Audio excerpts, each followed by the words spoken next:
Próximamente se cumplirán 30 años de uno de los hallazgos científicos más llamativos del último siglo.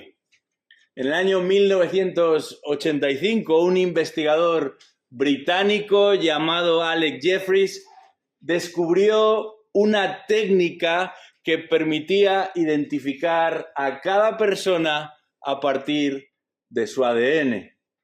Y aunque en un principio esta técnica descubierta se empleó para otros fines, pronto se convirtió en la principal prueba para confirmar la paternidad en aquellos casos en los que la cosa no estaba clara. Entre otras razones, porque el margen de error de esta técnica es muy pequeño. Tan pequeño que se estima que cuenta con una precisión del 99,9%. Y no hay mucho margen entre el 99,9% y el 100%. Así que con el tiempo esta técnica se popularizó y a día de hoy solamente en Estados Unidos cada año se realizan 500,000 de tests de este tipo con un coste medio de $600. Principalmente porque no está clara la relación entre un padre y un hijo y normalmente son los hijos los que quieren asegurarse de que esa relación está lo suficientemente clara como para que llegado el momento puedan recibir una herencia si se da ese caso. Por eso a esta prueba también se le conoce como prueba de filiación, porque son los hijos los que normalmente quieren probar, quieren confirmar su condición de hijos. Y eso es precisamente lo que nos encontramos en nuestro texto en esta noche, con una prueba de filiación. Se trata de un test que el propio texto nos va a ofrecer para ayudarnos a confirmar de quiénes somos hijos realmente. Un test todavía más concluyente que el del científico inglés al que nos referíamos, porque este test nos ha sido dado con el fin de confirmar si somos parte de ese grupo de los no nacidos de carne o de sangre, ni de la voluntad de la carne, ni de la sangre, ni de la voluntad del hombre, sino de Dios. Os invito a abrir vuestras Biblias en Filipenses capítulo 2 y estaremos leyendo los versículos del 14 al 16. Filipenses capítulo 2, versículos 14 al 16. En esta sección de la Escritura se llama a todos aquellos que genuinamente son del Señor a reaccionar, a resistir y a resplandecer, y todo ello a la luz de la obra perfeccionadora, a la luz de la obra santificadora que Dios está haciendo en cada uno de los suyos. Filipenses 2, versículo 14. Vamos a leer el texto. Dice así la palabra de Dios: haced todas las cosas sin murmuraciones ni discusiones, para que seáis irreprensibles y sencillos, hijos de Dios sin tacha, en medio de una generación torcida y perversa, en medio de la cual resplandecéis como luminares en el mundo, sosteniendo firmemente la palabra de vida. Hasta aquí nuestra lectura en esta noche. La vez pasada nos hacíamos eco de la primera de las comisiones que aquí se nos presentan, la de reaccionar humildemente. Si el Señor está haciendo su obra en vosotros, dice Pablo, si verdaderamente le pertenecéis a aquel que dice ordenar tanto nuestro querer como nuestro hacer, que dice modular tanto nuestro querer como nuestro hacer, entonces, versículo 14 de Filipenses 2, haced todas las cosas sin murmuraciones ni discusiones. Y esto significa que no importan las circunstancias en las que nos encontremos. Esto significa que no importa cuáles sean las personas con las que lidiemos. El texto dice todas las cosas, en todas las cosas, hemos de reaccionar sin murmuraciones y sin discusiones. Pero nos encontramos en este párrafo con una segunda comisión, con una segunda exhortación en el versículo 15, una exhortación dirigida a todos aquellos en los que Dios ha obrado para salvación. De hecho, este versículo 15 va a insistir acerca de quiénes son los destinatarios de esta exhortación y dice ahí, hijos de Dios. Si tú eres uno de ellos, si tú formas parte de este conjunto particular al que la Biblia llama hijos de Dios, entonces esta exhortación es para ti. Y no se trata de algo menor, porque lo que el Espíritu de Dios está proponiendo aquí es un claro contraste, un marcado contraste, un contraste entre dos familias, entre dos linajes, entre dos árboles genealógicos cuyos troncos están claramente separados, diferenciados el uno del otro. Y no se pueden mezclar, no se pueden cruzar. Cada uno está en su sitio, ocupa un lugar, pero nunca se mezclan entre sí, nunca se cruzan entre sí. Por un lado, el texto nos habla de los hijos de Dios y al mismo tiempo de los hijos de este mundo. Por un lado, el texto nos habla de la generación de Dios y al mismo tiempo en la acera de enfrente de la generación de este mundo.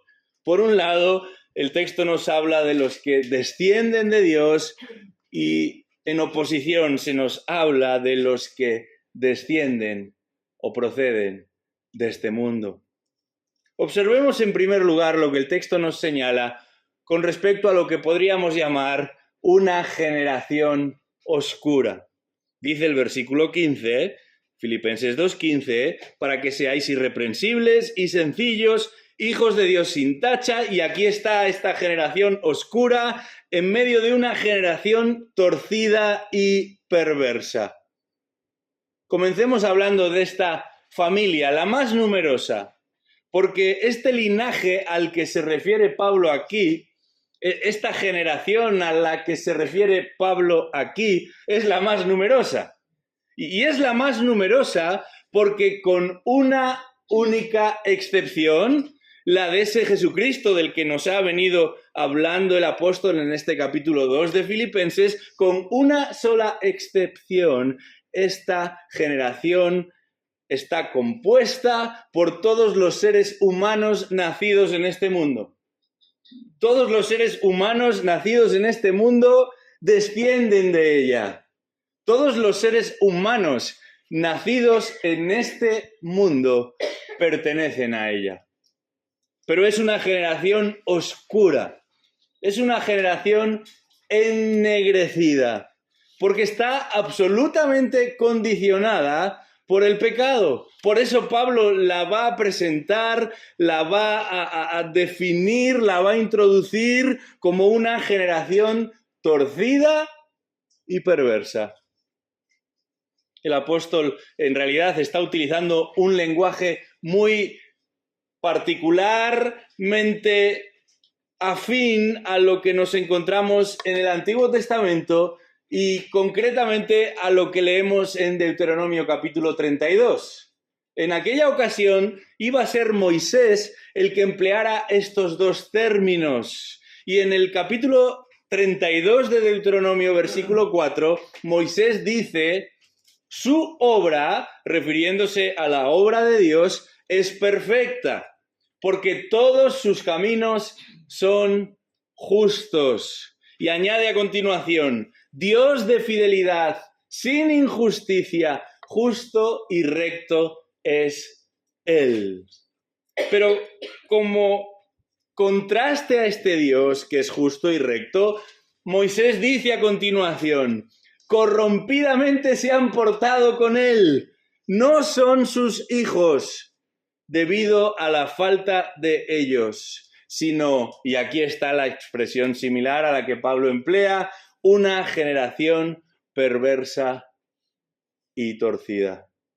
Y Moisés está hablando aquí, por un lado, de Dios y por otro lado, de los que se consideran hijos de Dios, de los que forman parte del pueblo de Dios, pero en realidad, dice Moisés, no pertenecen a Dios ni descienden de Dios. Y esto es precisamente lo que el apóstol Pablo quiere advertir a los filipenses y también a nosotros por extensión, porque no importa dónde nos reunimos ni cómo nos hacemos llamar, cualquiera que vive corrompidamente como aquellos israelitas, cualquiera que actúa perversa y torcidamente como aquellos israelitas, forman parte de una familia, sí, pero no de la familia de Dios.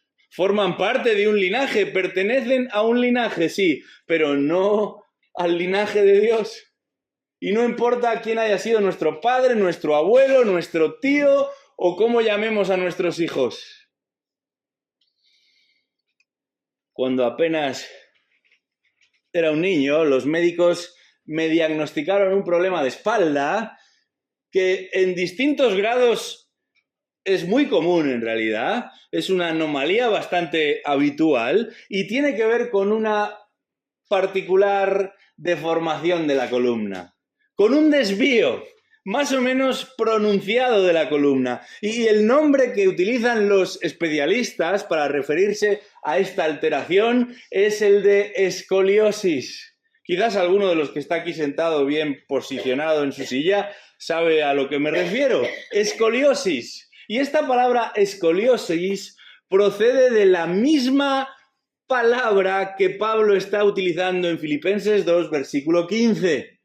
De la misma palabra que Pablo está utilizando en Filipenses 2, versículo 15, para describir este estado de perdición de esta generación. Y dice ahí, están torcidos. Generación torcida.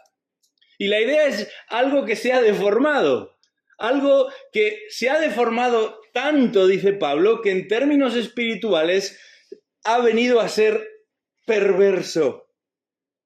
Jesús va a acusar a los judíos de su época de haberse vuelto perversos también de esta misma manera, de haberse pervertido de esta misma manera.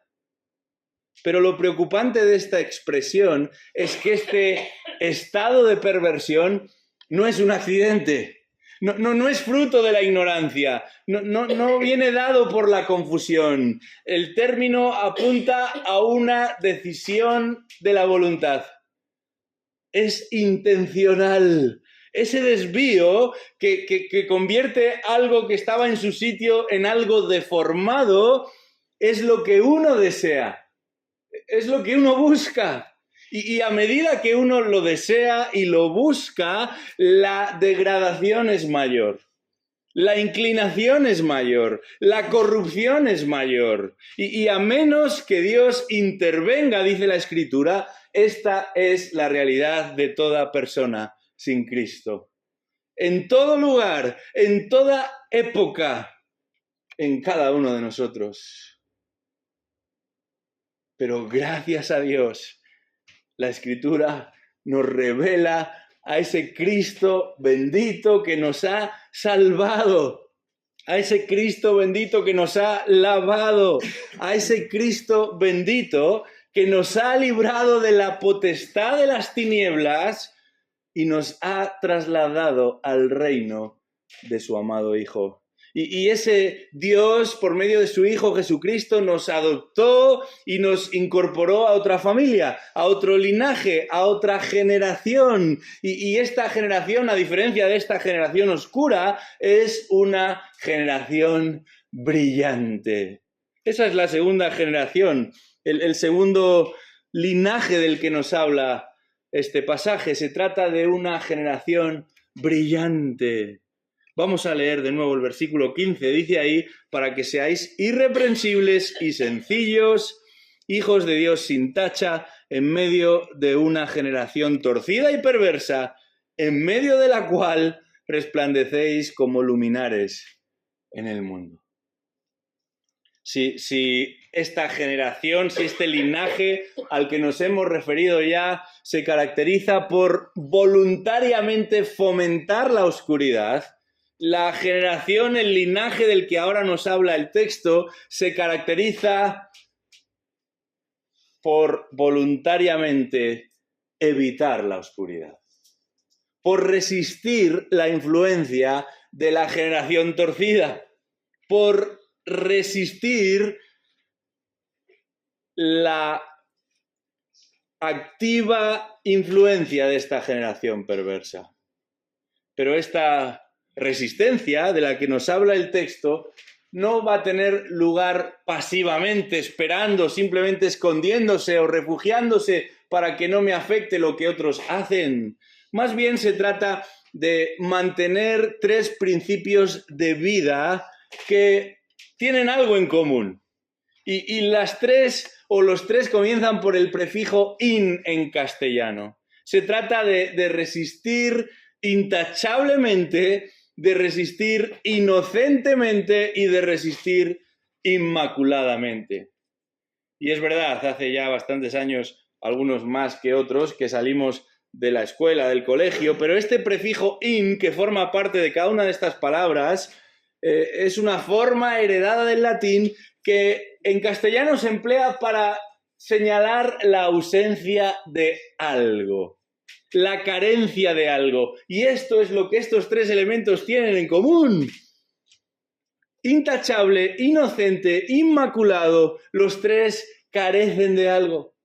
Dicho de otra manera, lo que constituye nuestra resistencia frente a una generación torcida y perversa, lo que da forma a nuestra resistencia, lo que conforma nuestra resistencia es la ausencia de algo.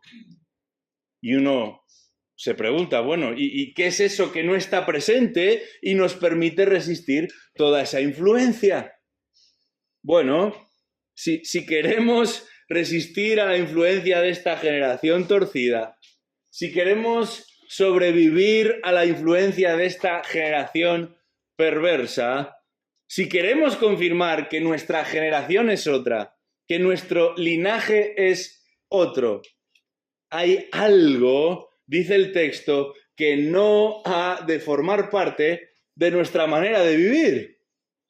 Y por un lado el texto nos habla de resistir intachablemente. Versículo 15 dice ahí al principio, para que seáis irreprensibles. Y esta palabra irreprensible en realidad se refiere a algo intachable, literalmente sin defecto, sin daño, sin fractura. Por otro lado, a continuación se nos clarifica que hemos de resistir inocentemente. Y sé que varias de las versiones que usamos en castellano traducen ahí como sencillo. Dice ahí, seáis irreprensibles y sencillos. Pero la idea no es tanto de la sencillez, la idea de sencillez en el sentido de algo poco trabajado. A veces pensamos que algo sencillo, como el dibujo de un pequeño, es algo que, bueno, vamos a decir que estuvo aceptablemente, pero tampoco le vamos a dar un premio. No ha habido tanto esmero, no hay tanto artificio detrás. No se refiere el texto a algo que es poco elaborado y ese es el sentido de sencillo. No, aquí este término apunta a la pureza. De hecho, esta era una palabra muy usada, muy común para referirse a aquello que estaba libre de impureza. Por ejemplo, al vino que estaba libre de impurezas porque no se había diluido con otros líquidos, no se había mezclado con otros elementos. O, por ejemplo, para hablar de un metal que era puro porque, entre comillas, no estaba contaminado por otras aleaciones. Se trataba de un metal que estaba libre de impurezas y por eso se empleaba esta palabra para referirlo, no simplemente como algo sencillo, sino más bien como algo puro, sin mezclas. Finalmente, además de algo intachable, además de algo inocente en el sentido de puro, de no mezclado, de no contaminado, se nos exhorta a resistir inmaculadamente. Y esta expresión inmaculada apunta a algo que no tiene mancha alguna. Algunos nos sentamos a la mesa y podemos decir que nuestra camisa o nuestra ropa es inmaculada, está limpia, no hay mancha.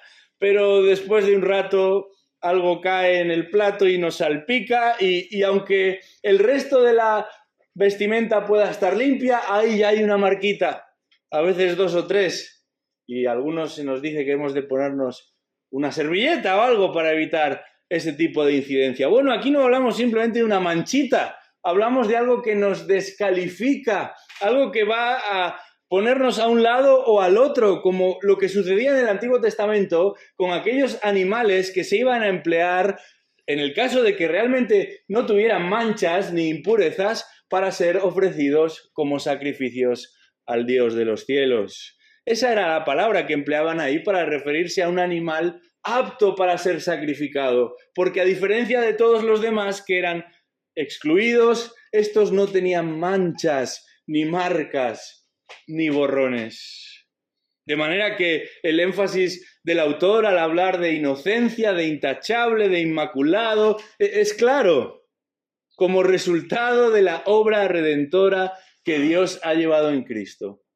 Como resultado de esa obra santificadora de la que nos habla este capítulo 2 de Filipenses y que apunta a lo que Dios está haciendo en cada uno de sus hijos, no es que ya no haya pecado en nosotros, pero ya no es nuestra predilección. No es que ya nunca más fallamos, pero ya no es nuestra preferencia, porque no está en nuestros genes espiritualmente hablando. Nuestra familia es otra. Esta resistencia tiene que ver con mantener un testimonio íntegro, un testimonio limpio, un testimonio recto, un testimonio coherente con aquel al que llamamos Padre Celestial. Un testimonio en el que no hay curvas, en el que no hay desvíos innecesarios, en el que no hay doblez. Un testimonio que confirma que nosotros un día vivíamos en tinieblas, pero hoy somos hijos de luz. Por eso, del mismo modo que los luminares brillan, dice este versículo 15 de Filipenses 2, del mismo modo que las antorchas iluminan, a pesar de encontrarnos en medio de una generación torcida y perversa, podemos brillar y queremos brillar. Y por supuesto que esta idea de luminares o de antorchas es fácilmente reconocible para todos nosotros, pero vivimos en una sociedad con una cantidad y una variedad de luces que ya hasta somos exquisitos a la hora de escoger cuál es la que nos gustaría que alumbrase nuestra realidad diaria. Pero en aquella época había unas luces que brillaban por encima de todas las demás, y eran las luces llamadas celestes, las estrellas. En aquella época en la que se escribe este texto, las luces de las estrellas o la luz que irradiaban las estrellas no solamente adornaban el cielo, sino que permitían a aquellos que debían desplazarse de un lugar a otro encontrar la orientación necesaria para alcanzar el destino deseado.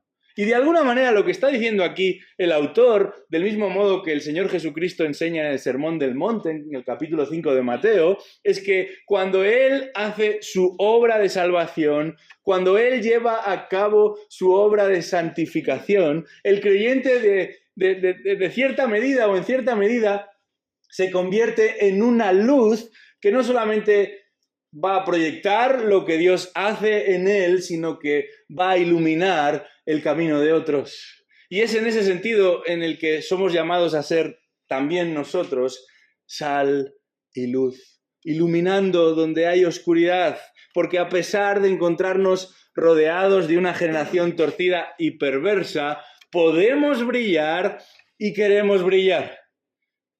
Y cuanto más oscura sea la generación, si realmente somos de Él, más podremos brillar y brillaremos. De manera que ya no solamente ayudamos a los viajeros a llegar a su destino en términos humanos, sino que apuntamos a aquel que se presenta en el Evangelio de Juan como la luz verdadera, la que ilumina a todo el mundo. Y nosotros, como pequeños satélites de esa gran luz, tenemos la oportunidad de apuntar a la verdadera y definitiva luz, que dice la Escritura, ha venido al mundo para que seamos alumbrados por Él. Y si realmente formamos parte de ese linaje celestial, de esa familia celestial, entonces estaremos en condiciones de brillar como luminares en el mundo. Brillaremos como luminares en el mundo, porque para eso nos ha salvado el Señor, porque para eso nos ha equipado el Señor y porque de esa forma confirmamos también que somos de Él. En un día como hoy, hace justamente 3 años, celebramos nuestra primera reunión pública. Creo que ninguno de los que estabais aquí hoy estuvisteis en aquel momento. Bueno, alguna excepción. Gracias al Señor por todos los que Él ha venido añadiendo a ese pequeñito grupo de hermanos. Y tomamos este texto de Filipenses 2:15 como nuestro texto lema desde el primer día. Providencialmente es el texto que nos toca estudiar hoy. Confío en que lo hayamos hecho hasta el día de hoy, pero seamos más optimistas, si podemos decirlo así. Tengamos mejores y mayores expectativas y pidámosle al Señor que nos permita resistir la influencia y la tendencia a nuestro alrededor, viviendo intachablemente, inocentemente, inmaculadamente para la gloria de Dios. Esto, por un lado, confirmará que realmente somos de Él, pero al mismo tiempo nos permitirá cumplir con el propósito por el cual el Señor nos tiene aquí, en este lugar. Que así sea, que Él así lo permita. Vamos a orar. Señor y Padre Celestial, ¿quiénes somos nosotros para proyectar ninguna luz? Pero no es nuestra luz la que queremos proyectar, es la luz del Evangelio. No es a nosotros a quienes queremos elevar, es al Cristo que nos ha salvado. Y te damos las gracias en primer lugar en esta noche porque tú nos has librado de un mundo oscuro, el mundo oscuro de nuestro propio corazón, de la confusión y de la amargura, del temor y de la rebelión que caracterizaba a cada uno de nuestros corazones. Y nos has otorgado el perdón que no merecíamos. Y nos has dado una vida y una esperanza que nada ni nadie podrá marchitar. Te alabamos por esa obra de iluminación, de salvación que has traído a nuestro corazón.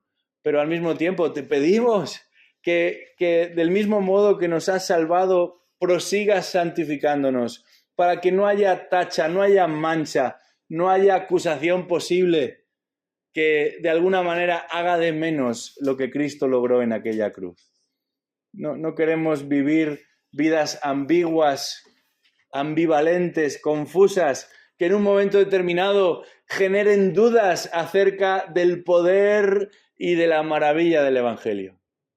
Queremos honrarte en lo que decimos, pero también en lo que pensamos, en lo que perseguimos, pero también en lo que deseamos. Queremos ser simplemente espejos que reflejen la gloria del Cristo y de este resucitado. Ayúdanos a tener un buen testimonio y que como resultado otros vengan en arrepentimiento y fe y toda la gloria sea para ti. En el nombre de Jesús pedimos esto. Amén.